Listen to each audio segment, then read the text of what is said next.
Nada é igual ao seu redor, tudo se faz no seu olhar, todo o universo se formou no seu falar. Teologia pra explicar,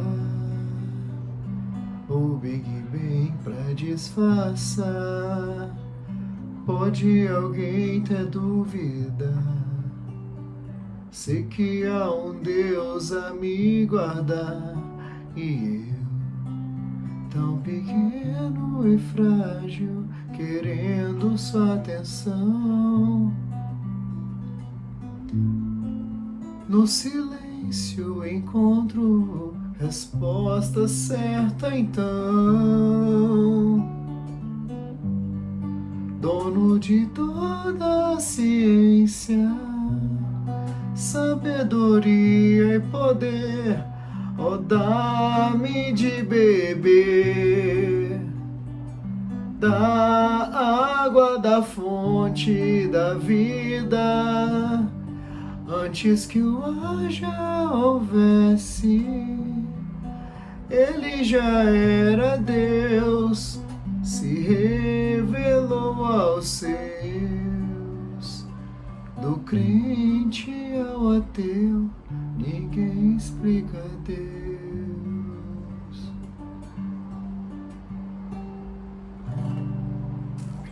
Olá pessoal, tudo bem com vocês?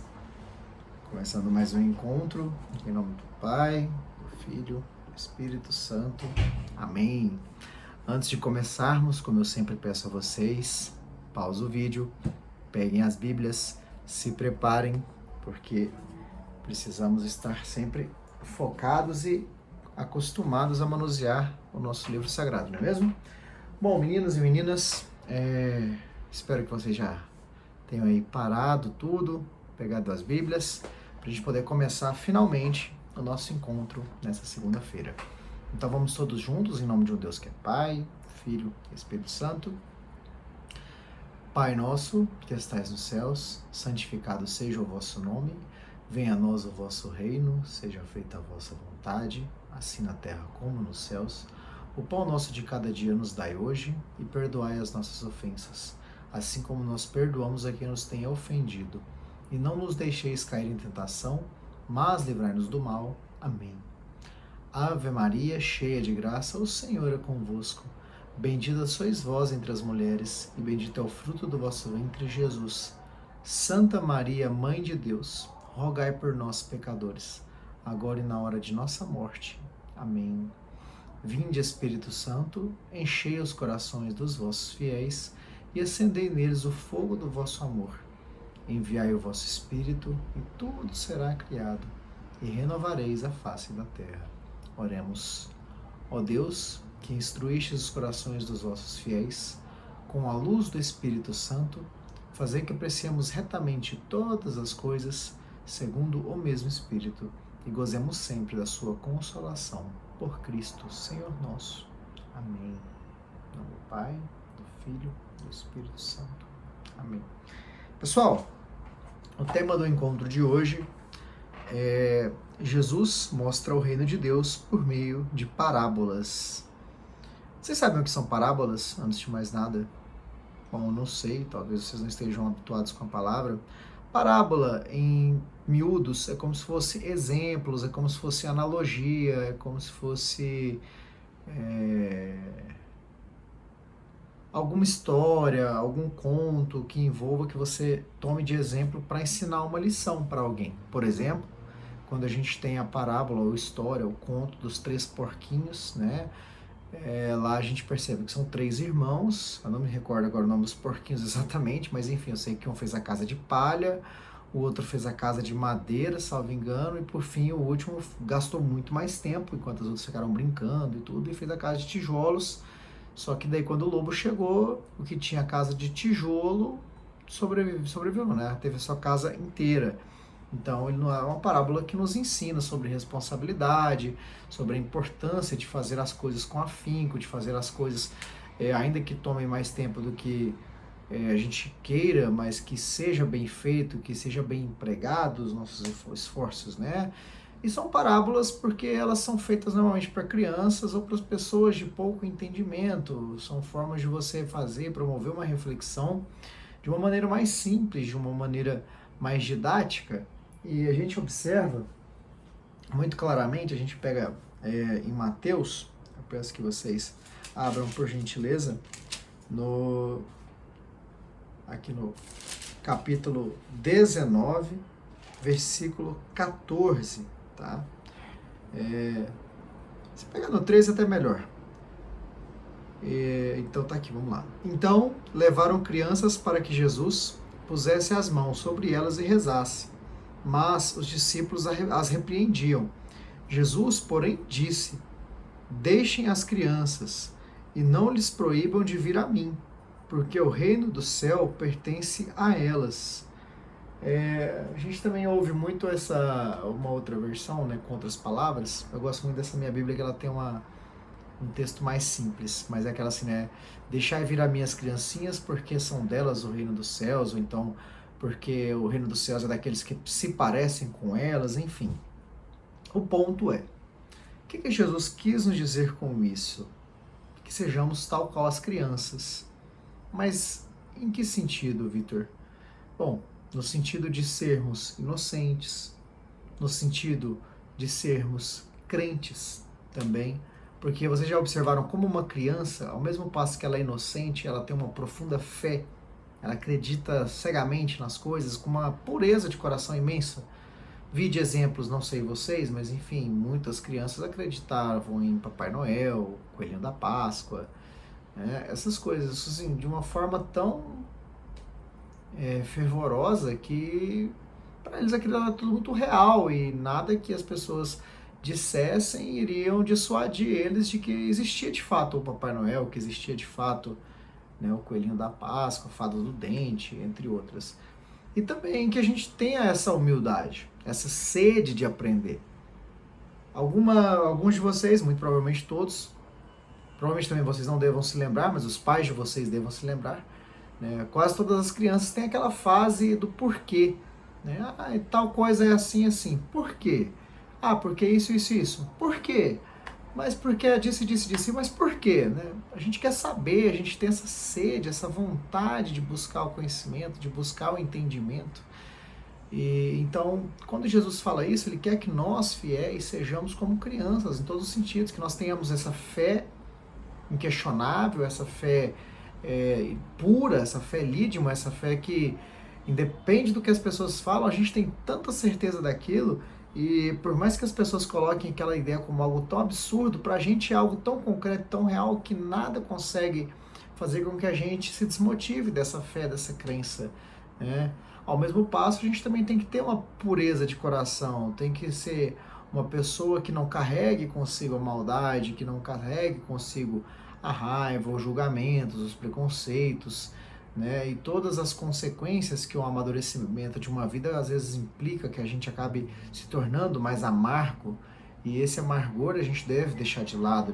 Deus não quer que a gente seja assim, que seja essa pessoa que leva esses vícios do viver, né? Como eu digo, que você, à medida que você envelhece, você assume essas posturas, até em razão de frustrações ou decepções que você tenha, você acaba se tornando uma pessoa mais amarga, ou mais descrente em relação a uma série de aspectos. Vamos supor, se você já não gosta de matemática no colégio, por exemplo, dificilmente você vai gostar de física, porque física envolve matemática e você já não gosta de matemática, então você já toma raiva de física por não gostar de matemática, sendo que às vezes a matemática é uma parte pequena do negócio e o negócio é muito bacana e tem aquela pequena parte que você não gosta, mas o todo é muito legal, então valeria a pena você investir, mas não, você por conta de um pequeno preconceito, um pequeno desgosto, né, já deixa de gostar do todo, justamente em razão dessa característica, desse aprendizado que a vida te fez, e você acaba se tornando uma pessoa amarga, fechada em relação àquilo. Então, isso vale para todos os aspectos de nossa vida. Jesus, ele quer que a gente tenha esse conhecimento. E Jesus, ele vem, como eu sempre falo para vocês, pregar para os humildes, pregar para os simples. Jesus nunca veio querendo fazer parte, acho que falei isso no encontro passado, da realeza, ou ser realeza no mundo terreno, até porque ele sabe que o reino dele não é aqui, o reino dele é nos céus. Então ele não tem essa vaidade, ele não tem essa necessidade punjante de sair daqui aclamado e carregado nos braços pela humanidade, né? Tanto que não aconteceu, ele saiu daqui crucificado, apedrejado, humilhado, né? E chicoteado. Então, em momento algum, ele veio para pregar para as pessoas simples, para as pessoas humildes, para aqueles que normalmente eram os marginalizados, aqueles que estavam fora do grande ciclo social. E aí vocês pensem comigo, como é que você vai querer explicar isso? Como é que você vai explicar ensinamentos tão complexos que envolvem o viver, que envolvem a fé, que envolvem Deus, de uma maneira simples para uma pessoa de pouco conhecimento? Como você vai fazer isso? Então Jesus sabiamente, né, faz esses ensinamentos através de parábolas, e elas são as mais diversas. A gente percebe também, por exemplo, outras formas de fazerem parábolas acontecerem por intermédio de ações de Jesus, porque apesar de alguns casos ele usar exemplos, alguns casos ele também é o exemplo, ele também se insere em um exemplo, ele se insere em um contexto. Percebam, quando, por exemplo, Jesus ele acolhe a samaritana, né, ali ele se insere em um exemplo em que ele não julga, em que ele, para quem não sabe, os samaritanos eram pessoas que eram muito julgadas naquela época, então Jesus vai lá e mostra que não tem preconceito, não tem problemas. Jesus também se insere em um exemplo quando vai tratar sobre pecado, e aquela mulher que ia ser apedrejada, e ele fala, né, quem não tiver pecado que atire a primeira pedra. Então Jesus outra vez ele se coloca como um exemplo e se insere ao meio e faz com que dessa forma as pessoas reflitam. Jesus poderia muito bem falar, não, ninguém aqui pode tacar pedra nela porque todo mundo está errado, todo mundo tem problema, todo mundo faz o mal e tal. Você não promoveu uma reflexão, você apontou um defeito e as pessoas não querem que apontem os defeitos dela e também não se importa o que as pessoas apontem. Agora, quando você faz a pessoa se dar conta do seu defeito, de refletir sobre si, a mensagem cala muito mais fundo, né? Tanto que ele fala, quem não tiver pecado, que atire a primeira pedra. Então a pessoa pensa, peraí, calma. Poxa, eu errei, então realmente eu não mereço, eu não tô nesse nível de poder julgar ela. E então isso vale para tudo. Jesus ele passa exemplos, ele passa parábolas para que as pessoas se coloquem naquela situação, reflitam, absorvam, interpretem e a partir dali tomem suas decisões. E o bacana das parábolas é que elas são atemporais. Elas são situações atemporais. Por quê? Elas envolvem mais o contexto do que necessariamente os personagens, sabe? Os personagens eles são feitos justamente para serem tão, digamos assim, descartáveis na história, para que a gente possa se inserir no lugar deles, para que a gente possa assumir esse papel, e a gente assuma esse protagonismo daquela parábola, daquele conto. Por exemplo, novamente, não parece muito absurdo para vocês num conto, por exemplo, tal qual da Chapeuzinho Vermelho, um lobo se disfarçar de uma senhora e a neta não conhecer a vó, sabe? E ali a gente aprende muitas coisas numa parábola como esse caso, né? Aprende que a gente deve seguir os conselhos das pessoas, que a gente deve saber voltar por onde seguir os caminhos que as pessoas orientam, enfim. Eu não me lembro muito bem da história da Chapeuzinho Vermelho agora, ironicamente. Mas, enfim, passa uma lição para que a gente saiba que o lobo não é necessariamente o lobo. Você não vai andar por aí pela rua, nas ruas de Goiânia, e vai ter um lobo te perseguindo. Mas vão ter sim, às vezes, pessoas mal intencionadas, pessoas ruins, pessoas que querem te fazer algum mal, e você tem que estar ciente disso, de modo que você saiba como agir, como se precaver. Esses são os lobos, os perigos e tudo. E Jesus ele faz muito isso, ele ensina através dessas lições para que a gente possa atemporalmente, né, pegar algo que aconteceu há 2000 anos atrás, trazer para a realidade de hoje e ainda assim aquilo ser muito atual. Vamos trazer novamente o exemplo do apedrejamento. Hoje, 2000 anos depois, a gente não continua vendo pessoas julgando umas às outras, muitas das vezes sem poder ter essa autonomia de julgar, justamente por ser também pecador, por ser uma pessoa que não é tão boa quanto ela pensa que é. Aliás, quem é bom o suficiente para julgar alguém nesse mundo? Fica essa reflexão para vocês. Lembre-se sempre, gente, sempre que vocês quiserem julgar, criticar alguém, pensem muito, com muito carinho, em todas as falhas de vocês, em todos os erros de vocês, antes de proceder com esse tipo de situação, tá? Reflitam muito, muito, muito, muito. Julgar é muito feio e não é legal. Vocês não estão aqui para isso, como eu sempre disse. Todos nós estamos aqui para ser julgados, não julgar.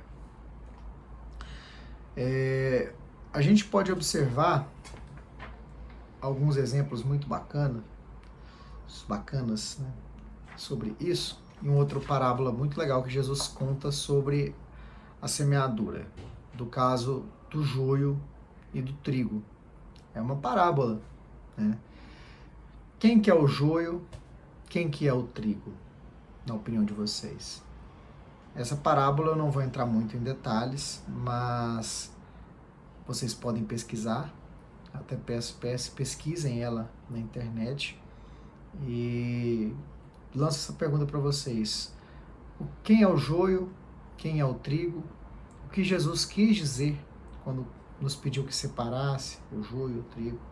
Qual a importância disso para vocês? Existem também muitas outras parábolas e essa vez eu quero até que vocês façam essa pesquisa, esse estudo da Bíblia, para que vocês tenham essa prática também. Uma outra bem bacana, a gente percebe aqui em Mateus, capítulo 13, versículo 11, que Jesus fala o seguinte, deixa eu pegar ela aqui. Só um minutinho.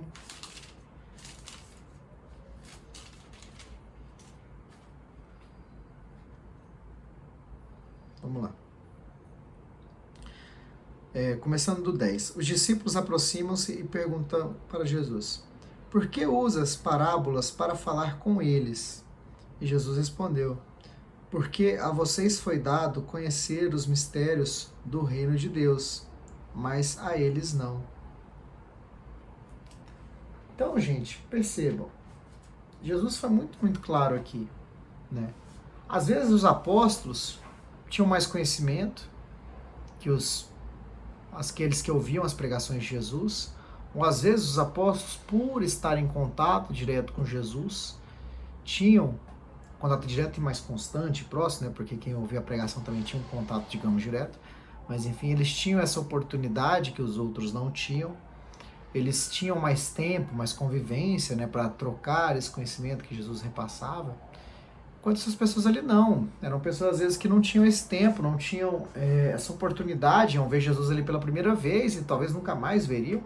Então Jesus precisava passar lições para elas rápido, de uma forma didática, de uma forma que elas aprendessem, de uma forma que elas absorvessem isso, né? E aí Jesus sabiamente usava dessas parábolas, usava dos exemplos, para que eles voltassem para casa refletindo sobre aquilo, tal qual vocês também devem ler a Bíblia e refletir sobre as parábolas nela existentes. Como eu disse, o bacana de tudo isso é que a cada etapa da sua vida você vai ter uma nova absorção, uma nova reflexão sobre cada parábola, justamente porque ela se insere de forma atemporal, como eu falei. Hoje vocês adolescentes podem ler uma parábola e pensar, interpretar de uma forma. Amanhã vocês como adultos, pais de família, vão ler uma parábola e vão ter uma outra interpretação, tá? Então hoje, como tarefinha de casa de vocês, a primeira, retomando e relembrando, eu quero que vocês façam para mim essa leitura da parábola do joio e do trigo e que vocês façam essa análise e interpretação de vocês sobre, para vocês, quem é o joio, quem é o trigo e o que Jesus quis dizer com essa parábola do joio e do trigo. Segunda, o que aprendemos neste encontro sobre o modo de Jesus ensinar, tá? E por último, eu quero saber a opinião de vocês, que era sobre a seguinte pergunta. Na opinião de vocês, por que é importante conhecer bem as parábolas bíblicas? Essa é a tarefinha de hoje, para a semana que vem. No mais, agradeço a vocês pelo encontro, agradeço por mais essa oportunidade, agradeço a Deus por ser um instrumento da vontade dEle. Peço que vocês continuem firmes, continuem respondendo as tarefas, quem está respondendo. Estou muito feliz pelas pessoas que estão se dedicando com muito, muito carinho a este encontro, tal qual eu me dedico. Então, peço que Deus faça com que vocês permaneçam fortes na fé, como vocês têm se mostrado, e agradecer por essa oportunidade maravilhosa de levar a palavra de Deus até vocês. Então, vamos proceder com a nossa oração final, de bênçãos e agradecimentos por essa mais uma semana que passamos vivos e saudáveis. E com fé em Deus, espero que todos os familiares de vocês estejam bem. E caso algum familiar de vocês não esteja bem neste momento, que ele esteja acamado, por qualquer motivo que seja, que ele esteja triste, enfim, qualquer problema, nessa oração de hoje em especial, coloque as intenções de vocês, coloque essa pessoa no coração, na mente, e vamos levar as nossas preces até Deus, para que Ele atenda os nossos pedidos. Você coloca essa pessoa aí que você sente que está precisando de uma oração, e vamos todos juntos, com fé, fazer nossas orações finais. Amém? Então vamos lá. Todos reunidos e juntos, ainda que cada um em suas casas, estamos aqui diante de Deus, na presença do Senhor, meu Pai, para levar as intenções de cada um desses jovens, de cada uma dessas famílias que estão com essas pessoas precisando de oração, e que o Senhor, meu Deus, em sua infinita misericórdia, atenda o desejo do coração dessas pessoas que ao Senhor recorrem, e interceda também, meu Pai, por estes filhos que neste momento estão aqui com seus nomes depositados nessas orações. Em nome do Pai, do Filho e do Espírito Santo. Pai nosso, que estais nos céus, santificado seja o vosso nome, venha a nós o vosso reino, seja feita a vossa vontade, assim na terra como no céu. E o pão nosso de cada dia nos dai hoje. Perdoai as nossas ofensas, assim como nós perdoamos a quem nos tem ofendido. E não nos deixeis cair em tentação, mas livrai-nos do mal. Amém. Maria, nossa mãe, nossa mãezinha, nossa corredentora, nossa advogada, pedimos todos aqui, humildemente, que a Senhora, como Mãe de Deus, a Senhora que foi e esteve presente como humana, como carne, que a Senhora interceda por nós junto a Deus, de modo que os nossos pedidos sejam atendidos e aclamados pela Senhora junto a Deus, que Ele atenda em sua infinita misericórdia todos os nossos pedidos aqui depositados, mentalizados por cada um dos presentes, ainda que distantes em suas casas. Pois para o Senhor não há lugar, para o Senhor não há barreiras, tudo é possível. E sendo assim, minha mãe, rezaremos todos juntos uma oração da Ave Maria, para que a Senhora interceda por nós junto a Deus. Ave Maria, cheia de graça, o Senhor é convosco. Bendita sois vós entre as mulheres, bendito é o fruto do vosso ventre, Jesus. Santa Maria, Mãe de Deus, rogai por nós, pecadores, agora e na hora de nossa morte. Amém. Por fim, que o Senhor nosso Deus se digne a deixar os anjos da guarda de cada uma dessas pessoas ao lado delas, velando e protegendo, cuidando e acalmando o coração dessas pessoas que a eles estão recorrendo através dessas orações desses jovens. Santo anjo do Senhor, meu zeloso guardador, se a ti me confio a piedade divina, sempre me rege, me guarde, me governe, me ilumine. Amém. Em nome do Pai, do Filho e do Espírito Santo. Amém. Que Deus os abençoe, vão em paz, uma ótima semana, todos com saúde e bênçãos de Deus. Amém. Vão com Deus. Muito obrigado por hoje.